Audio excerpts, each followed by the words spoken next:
Hello, fire ecology community. I am Randy Swati, an ecologist with the Nature Conservancy's LANDFIRE team.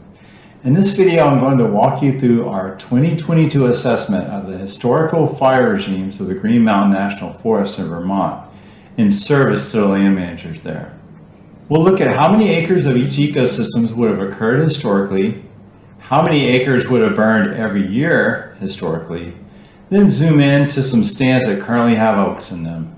My hope is that this will provide context for fire management in the area and provide fodder for fun conversations. We used LANDFIRE's biophysical settings data and models to quantify the historical vegetation in the Green Mountain National Forest. Green Mountain National Forest ecosystems are ordered from the most dominant to the least dominant here.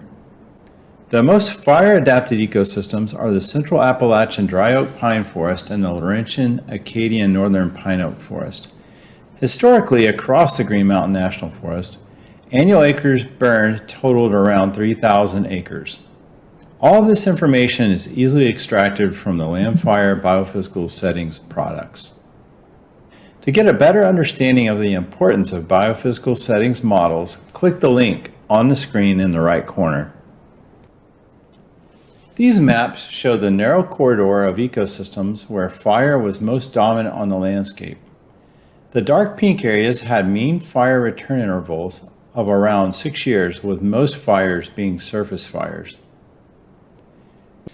With so many abiotic and biotic fluctuations occurring as a result of climate change, severe weather, pests, invasives, all of it, you may be asking yourself, what's the point of looking backward at historical fire regimes and ecosystems? It's a great question. First, if we're considering the reintroduction of fire, we'll want to do it in the places where the ecological payoff is the greatest. For example, by excluding fire in oak and pine ecosystems, we may observe a species shift to mesophytic maple and beech species. Due to water use characteristics, these trees may be more vulnerable to the warming, drying climate shifts that may result from climate change. In the right locations, restoration of fire-adapted ecosystems can lead to increased climate resilience. Here, I use the data provided by the Green Mountain National Forest to filter out stands where foresters identified oak species as a way to explore places that might benefit from the reintroduction of fire. I'm excited for this work on the Green Mountain National Forest. It's not like the West, where some forests could use hundreds of thousands of acres of restoration to return fire-adapted ecosystems to their former glory.